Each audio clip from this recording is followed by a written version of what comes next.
سەربازی ونی ئەم جارە چیرۆکی بە تەمەنترین و بە ئەزمونترین پیاو دەگێڕێتەوە کە تەمەنی لە کارەکەی و ئەو بەشەی کاری تێدا دەکات زیاترە. ئەو هەموو ڕۆژێک لەگەڵ هاوکارەکانیدا خزمەت دەکات.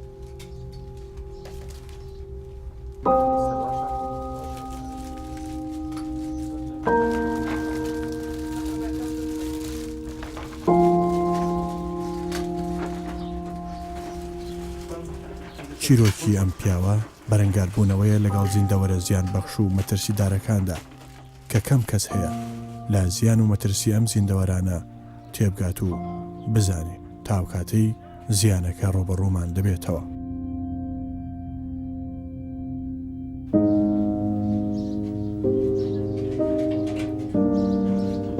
ئەم سەربازەونانە تیمێکی پاراستنی تەندروستی شاری هەولێرن کە تا ئێستا نەبینراون و نەزانراوە. ئەو کاری دەکەن چەندە کاریگەری هەیە لەسەر سەلامەتی و مانەوەی تەندروستێکی باش لە ژینگەیەکی شیاودا. ئەو کەسانە مامەڵە لەگەڵ ژەهر و یەکێک لە مەترسیدارترین مادەی دژە ژەهردا دەکەن. ئەوان لێرەوە هەموو ڕێکارێک دەگرنە بەر و هەنگاو دەنێن بۆ ئامادەکاری ئەم ئەرکەی کە ژیانی مرۆڤایەتی پێوە بەندە.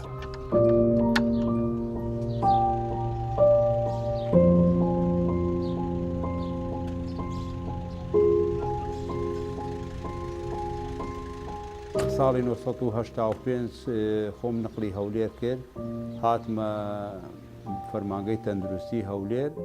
بەشێک لە بەشەکانی کە هەبوو ئەو کاتە یەکەی کۆنتترۆلکردنی قرتێنەرەکان بوو. ئەو کاتە وەکو بەو شێوەی ئێستا نەبوو، بەس پاشان تەبەن تەتەوەری کرد. کوتیان ئەو وەحدانە هەیە، چاودێری تەندروستی هەیە، تەندروستی قوتابخانەکان هەیە. منیش زۆر بیرم کردەوە، تەمەشام کرد ئەو بەشەی کە ئێستا اختیارم کردو و تەبەن ئەوە بۆ 32 ساڵە من لەسەری بەردەوام لە ساڵی 1985 هەتاکو ئێستا تەمەشام کرد زۆرترین خزمەتی خەڵکەکە، یعنی بێ بەرامبەر خەڵک بێ ئەوەی ئاگاد لێبێت و خزمەتێکەکەی دەرمانیان بۆ ڕشێنین، چڵکاوەکانە ڕشێنین، زەبڵدانەکانە ڕشێنین، بەبێ ئەوەی کەس داوامان لێ بکە، ینی ئەو شتانە بڵێن خزمەتی خۆبەخشن. لێرە زۆرترین مێش و مەگەز کۆ دەبێتەوە لە بەرپیسی ژینگەکە و گونجاوی کەشوهەواکەی بۆ زیادبوون و گەشەکردنی مێش و مەگەز. ئێرە یەکێکە لەو شوێنانەی کە ئەم تیمانە کاری تێدا دەکەن کە شوێنی چاککردن و پاککردنی سەرروپی ڕێگە پێدراوە، دەکەوێتە سەر ڕێگای گوێڕ و نزیک سنتەری شاری هەولێرە.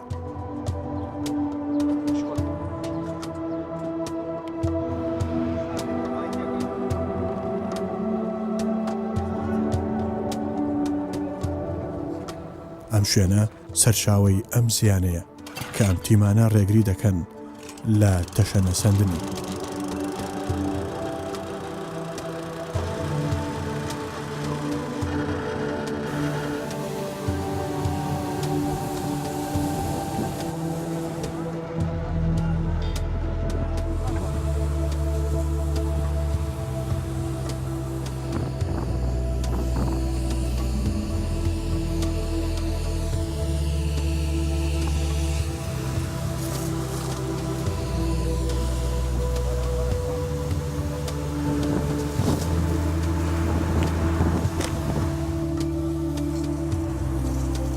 تیمانە ڕێگری دەکەن لە بڵاوبوونەوەی ئەم قرتێنەر و زیندەوەرانە و زیادبوونیان، وا ڕێگری دەکەن لە بڵاوبوونەوەی نەخۆشی، چونکە ئەم زیندەوەرانە هەڵگری ڤایرۆس و نەخۆشی جۆرا و جۆرن.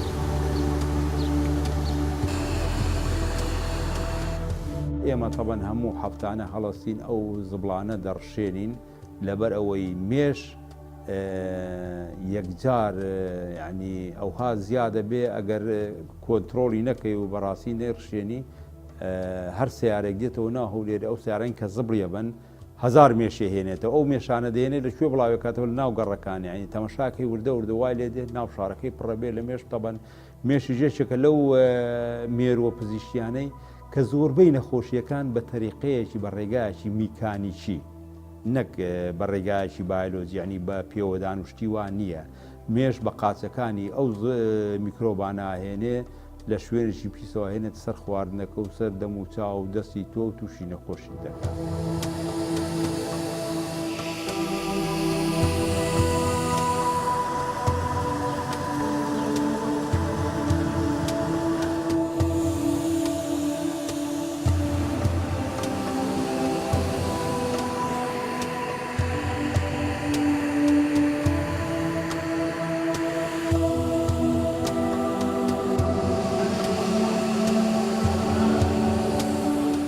سەربڕخانەش ئەو شوێنەی کە هەموو ئەو ئاژەڵانەی لە هەولێری ئەو گۆشتی لە بازاڕی هەیە دەیهێنە ناو شاری ئەگەر شوێنەکەی زۆر پاک و خاوێن نەبێ و ژینگەیەکی تەندروستی بووە دابین نەکرێت تەبان ئەو گۆشتە لەوانەیە زۆر جارە بێتە سەبەبی بڵاوبوونەوەی نەخۆشیە.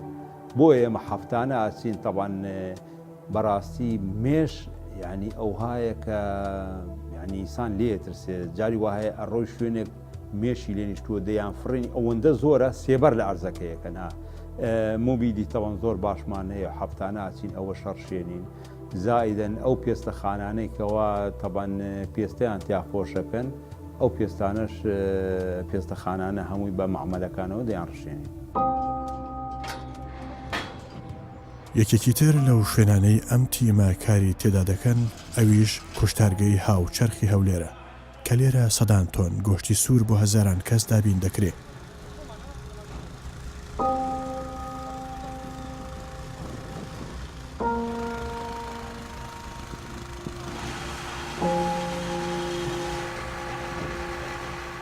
مێشومەگەز ئەم ناوچەی تەنیوە لێرە پاشماوەکانیان بڵاو دەبێتەوە و گەرا دادەنێن بۆی عالی و هاوکارانی هەفتانە دەست هەڵناگرن لەم شوێنە و با دەرمانی دژەمێر و دێڕشێنن بۆ ئەوەی لە کاتی بەکارهێنانی ئەم گۆشتەدا ژیانی خەڵکی پارێزراو بێ.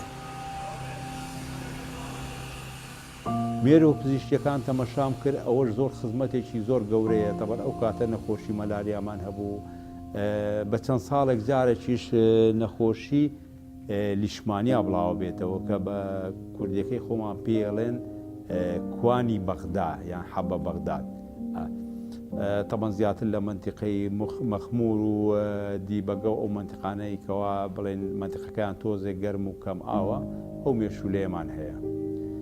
ئێمە ئیشەکانمان دەست پێکە لە قەڵاچۆکردنی مێرووەکان مێرووەکان لە بیدایەتی تەبان قەڵاچۆی گەراکانەکەین هەڵستین بەڕشاندنی هەموو گۆماوەکان چ گۆماوێک ئەجا بە بچووگیان گەورە جاری وا هەیە گۆماوێک ئەگەر مەترێک مڕەبع بێ لەوانەیە ئیزعاجی گەڕەشێکی بکە.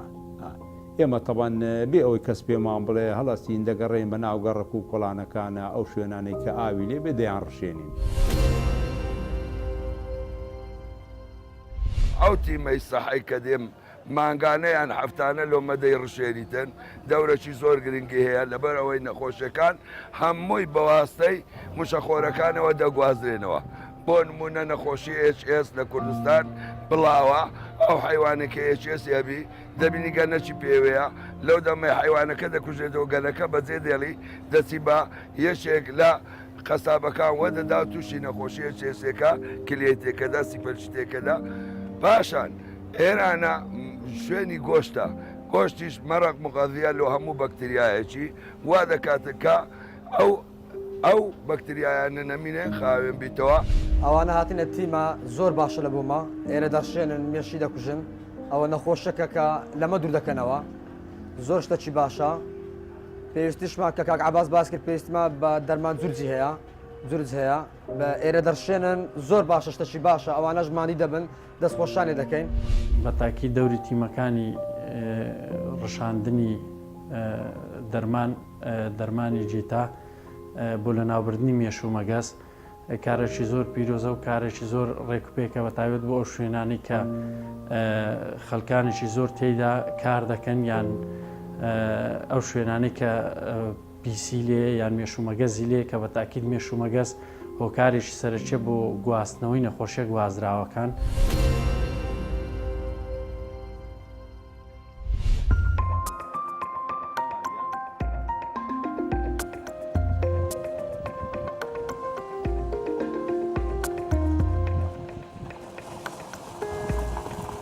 ئەوان لە ناو کەمپەکانیشدا ڕناوەستن و بەردەوام لە هەوڵدان بۆ ڕەشاندنی دەرمانی دژەمێش و مێرووی زیان بەخش و ئەم دەرمانە بۆ ماوەیەکی زۆر کاریگەری دەمێنێت و ئەم ناوچەیە بە تەواوی لە هەموو زیانێک دەپارێزێ. ئەم کارش لە بەرمەترسی بڵاوبوونەوەی نەخۆشیە، چونکە ئەگەری بڵاوبوونەوەی نەخۆشی لێرەدا ئاسانترە، بۆیە لێرە هەموو کارێک دەکەن بۆ ڕێگاگرتن لەو مەترسیە. ئەوان گوێ بە ماندووبوون نادەن، ئامانجێکی گەورەیان هەیە و سەختی کارەکەیان فەرامۆش کردووە.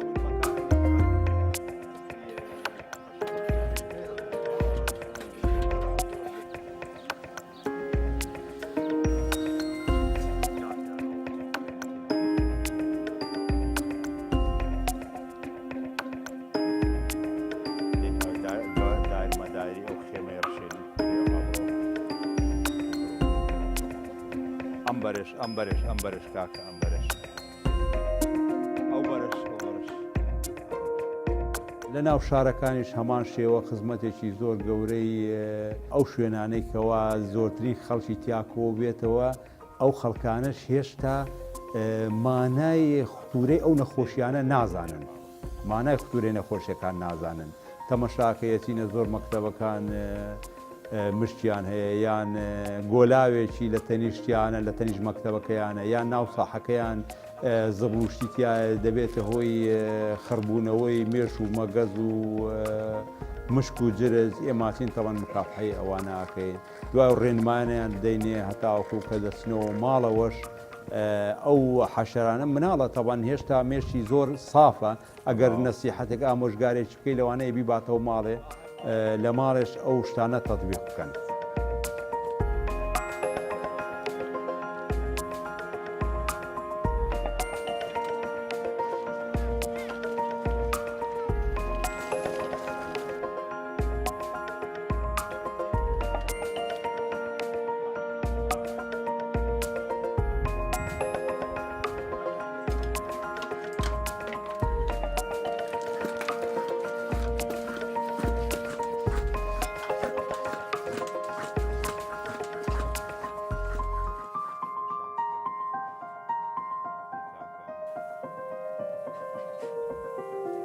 طبعا زۆربەی نەخۆشیەکانی کە لە دنیاە هەبووە یعنی لە کۆنەوە لە دێر زەمانەوە هەتا ئێستا یان قرتێنەرەکان گواستویانتەوە یان مێرۆپزیشتیەکان. مێرۆپزیشتەکان کە مەبەستمە ئەڵێن مێرۆپزیشتیەکان ئەو مێروانن کە وردن و زیاتر مولامەسەی ئینسانێکە لەگەڵ ئینسانی تێکەڵاو بن، شەوان دێن پێمانەوادن، دێنە سەر خواردن و شتمان خواردنمان پیسەکەن، یعنی ئەبنە سەبەبی نەخۆشی بۆمان.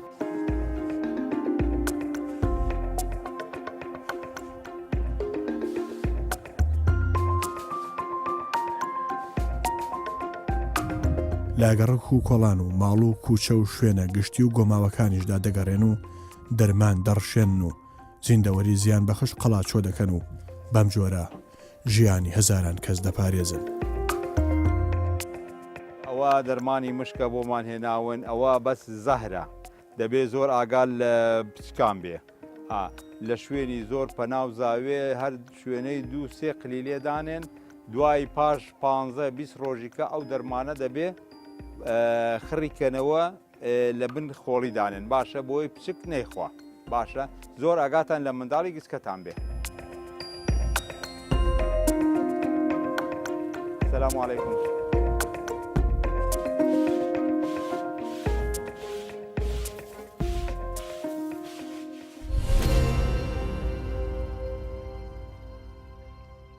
ئێمە وەکو ئیدارەی کەمپی بەحەرکە دەستگای خێرخوازی بارزانانی بەڕاستی دەستخۆشی لە وەزارەتی سەحای دەکەین کە ئەو تیمە بەردەوامی لە ناو کەمپەکان دێت و دەرمان لە ناو کەمپەکان دەدات.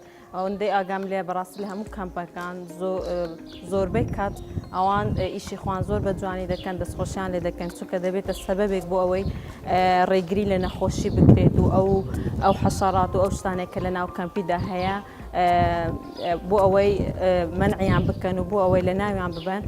بەڕاستی دەستخۆشیان لێ دەکەم، چونکە بەڕاستی وەکو بڵێ ئێرە کامپە وەکو دەرێ نییە، زۆر پێویستی بە تەخسیسی زۆر پێویستی بەو ڕەشاندنی ئەو دەرمانانە هەیە.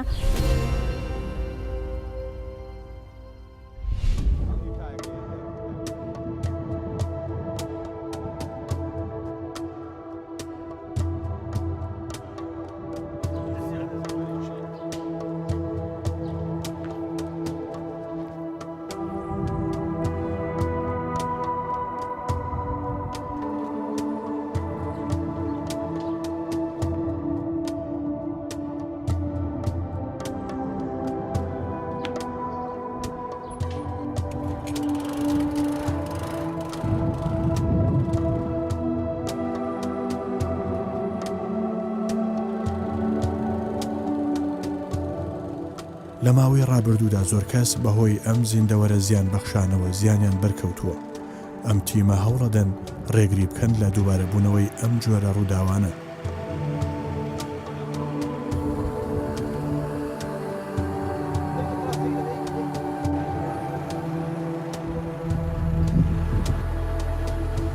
ئەو کاتەی خەڵکی سەرقاڵی ژیانی ڕۆژانی خۆیانن نازانن چەند توخم و زیندەوەری زیان بەخش بە سروشدا بڵاو دەبێتەوە. تیمێک کە لە چەند کەسێکی خۆ بەخش پێکاتون لە خەمی هەمواندان و بەردەوام کار دەکەن بۆ ئەوەی زیانی ئەو زیندەوەرانە کەمکەنەوە و لە ناویان ببەن و سروشتێکی پاک و ژینگەیەکی بێزیان فراهەم بکەن.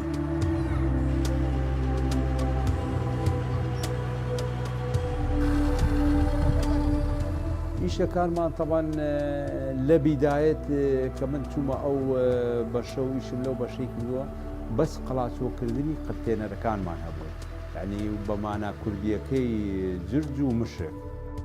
تەبەن لە گەڕەکە کۆنەکانی ناو شاری هەولێر دەگەڕاین و تیمێکم هەبوو چەند کرێکارێکم لەگەڵ بوو بە سەرپەرشتی خۆ و بە هاوکاریکردنم ڕۆژانە ساڵ 12 مانگ تەبەن ئێمە دەگەڕین خەریکی کۆنتترۆلکردنی مشک و جرجی بووین. خۆی مشک و جرج بە تەبیعەت حیوانێکە زۆر سەریع زیاد دەکات، یعنی ئەگەر هەڕەمێکی بۆ دروستکەی لە ساڵێکە دوو مشتی کامەڵ یعنی کە ئیسیعدادی زاوزەیان هەبێ بە یەک ساڵی دەبنە 10,000 مشک.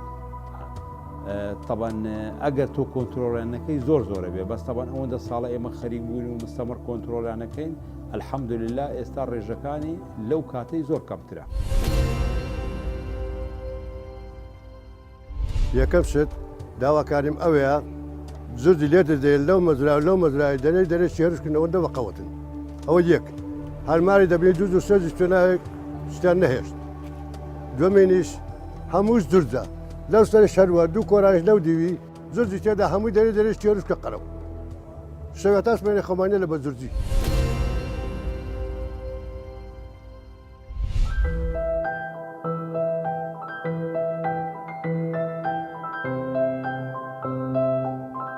السلام عليكم باشی مامۆستا جان خۆشبی سەلامەت بی ئەهلەن وسەهلەن سەرچاوم. ئێمە تیمی تەندروستین لە فەرماگەی تەندروستی هەولێر بەشی پاراسی تەندروستیەوە هاتوین. حەزمان لێ لەبەرەوەی وەختەکە فترەی نەشاتی حەشەریە، ینی پێشکە و مشک و حەشەرات زیادە بێ، هێندێ ڕێنمایی بدەینە قوتابیەکانتان و ئەو شوێنانەی کە ئێواتانەوێ و بڵێن مەترسی نەخۆشیشتی وای هەیە بۆتان بڕشێنین.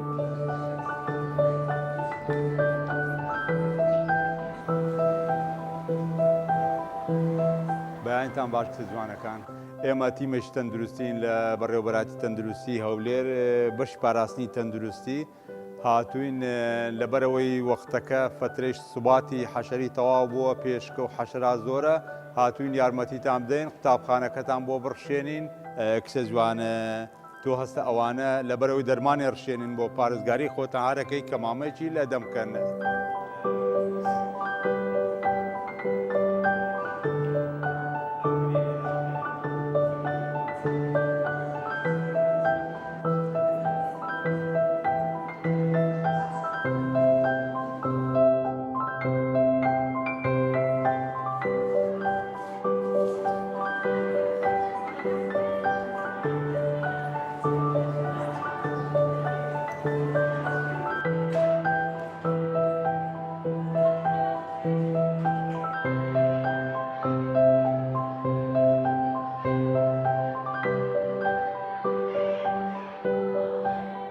هەروەها بەردەوام لە ناوەندەکانی خوێندنیشدا هەڵمەتی هۆشیاری ئەنجام دەدەن.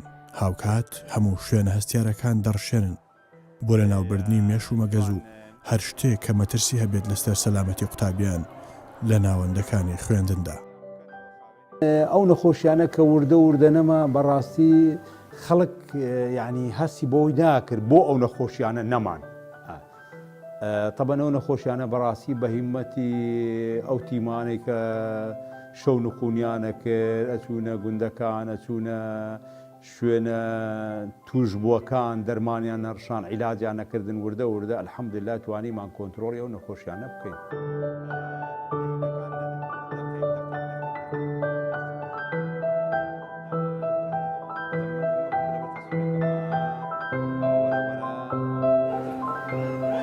بەڕاستی تیمەکەتان گرنگجێکی زۆری هەیە بۆ قوتابخانەکەمان و بۆ هەموو کوردستانیش لەبەرەوەی لە ئێستادا هاوینە وەرزی هاوینیش مێش و مەگەز و حەشەرات زۆر دەبیتن و بڵاوکردنەوەی ئەو جۆرە دەرمانش گرنگێکی تایبەتی خۆی هەیە چونکە دەمان پارێزت لە نەخۆشیەکان. تیمێکی زۆر پێشکەوتون کە دەتوانین زۆر سپاسان دەکەی کاتیان مەکتەبەکەی ئێمە زۆر پێویستمان بۆ شتانە هەیە چکە کۆمەڵگاکەی ئێمە ئێستا زۆر پیس بە بۆی ئەو مێش و شتانەوە. ئێمە سوپاسی تیمی تەندروستی دەکەم کە سەردانی قوتابخانەکەمانیان کرد و هۆشیاری تەندروستیان بڵاو کردەوە بۆ قوتابیەکانمان.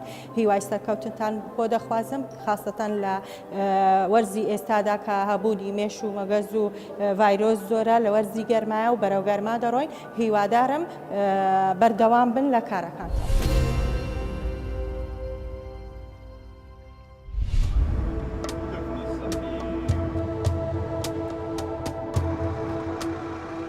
جاری وهەیە تووشی سەرهێشانەبین لە چی توش سەرهێشانەبین کۆمەلگاکەمان یعنی هێشتا نرخی ئەو ئیشانە نازانێ ینی تۆ ئەچی گۆلاوێکی ڕشێنی لە نێزیک ماڵەکان لەوانەیە بۆنی دەرمانەکەی بێ کابرا پێیس عازبە لە کاکە تۆ قچێ بەسەر گۆلاوە ڕشێنی کاکە تۆ بە ملیۆن داعش لەناو ئەو ئاوەی ئەژیا ئەگەر تۆ ئەو ئاوە دڕشان مێش و لەگەن گەراکانت کوشت تۆ ئەو خەڵکت ڕزگار کرد لەوین یعنی هەست بەوەی ناکە زۆر کەس ئیسعاجە بۆ لە کاکە تۆ ئەو چڕە دووکڵە چێ بەسەر منیاکەی کاشی من ئەو دووکەڵەکەی مایکەین ئەو مێشولەی کە بەسەر ماڵەکەی توێ ئافرێ و لە گەڕەکەی توێ لە سەد هەفتای بە یەک جاری ئەو دەرمانایی کوژێت.